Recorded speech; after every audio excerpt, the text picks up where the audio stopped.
Калыптанган көз караштарды жоюу, кыялдарды ишке ашыруу, бирдей укук, бирдей мамиле. Аймактарда даярдалган теңдик уктуруусун сунуштайбыз. Качкынбеков Калидин 76 жашта. Ал 6 баланын атасы жана 19 неберенин чоң атасы.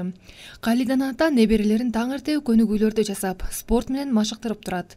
Небереси Асеманын күрөшкө кызыгуусу дагы дал ушул көнүгүүлөрдөн башталган. Калидин атанын айтымында ар бир неберенин кызыгуусун колдогонго аракет кылат. Эми аны ата-эненин милдети чоңуна берди. Ата-эне баланы кызды, ошончолук эми даражага көтөрүп, анан поддержка бериш керек. Жардам бериш керек. Ата-энеден жардам бермөйүнчө эч качан эми бул. Анан бир негизи баланын өзүнүн немеси болуш керек, желаниясы. Балан кичинен эле ар кандай баланын ар кандай мүнөзү болот. Врач болуп келсе, ага дагы ошого түрткү бериш керек. Бул кызымды мен күрөшөт деп ойлогон эмеспиз. Кичинен эле эркектерге күрөшүп, берде Сусабырда бир да кыз жок да күрөшкөн. Анан эркектер менен күрөшчү. Эркек балдар. Мартка барып, мартта кыслой барып, кыслойдо көтөрүп чыга эле ошолорду.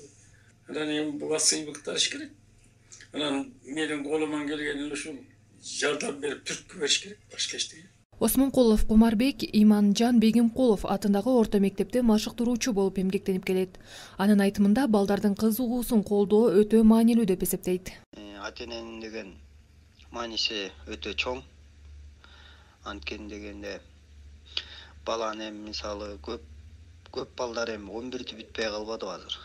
9-ты бүтүп эле кетип калат атпайбы көбүнчө. Мисалы 1-чи класстан баштап күрөшкө келип баштаса 9 жыл тренировка кылдырып атпайбы. Анысы кандай эле бир 5 жыл тренировка кылдыргандан кийин күрөшкө апарып келейин десең, ата-энеси колдобосо, күрөшкө жибербесе, мен 5 жыл тренировка кылдырганым мээнетим кетип калып атпайбы. Асеманын чет өлкөлөргө чейин барып, ийгиликтерди багындыруусу дагы үй бүлөсүнүн колдоосу менен мүмкүн болгон.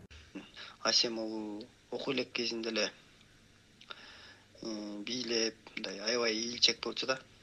Анан кийин Асеманын иниси бар, ошол күрөшкө келип баштаганда атасы болсо кызымды да алып келейинчи, кызым да күрөшөт деп айтып калды да. Анан алып келиңиз, тренировка кылдырып күрөштүрөлү деп. Анан ошо ата-энеси негизи мен каяка күрөшкө апарам дебейин, ата-энеси макул апарып кел деп. Каяка болсо апар деп. 1 жашынан бери чоң атасы менен машыгып келе жаткан Асема азыркы учурда Борбор калаабыз Бишкекте спорт мектебинин 9-классында окуйт. Ал келечекте Айсулуу Тыныбековадай болсом деп кыялданат. Анан атамда да каршы болгон жок, анан күрөштү айтышты, ошо макул деп анан барып күрөштүрдүм. Анан МЖСке барып күрөшүп 3-чү орунду алдым. Ошондон баштап эле күрөш баштадым. Атамдар кожокем арба колдосун деп дайыма айтат күрөшкө барганда. Ошо дайыма барып күрөшүп орундарды алып келгенде аябай жакшы, барарда мотивация берип, мени ушу колдоп турушат. Берүүнү даярдаган Айтурган Кушкарбекова, Сосамыр ФМ жамааттык радиосу.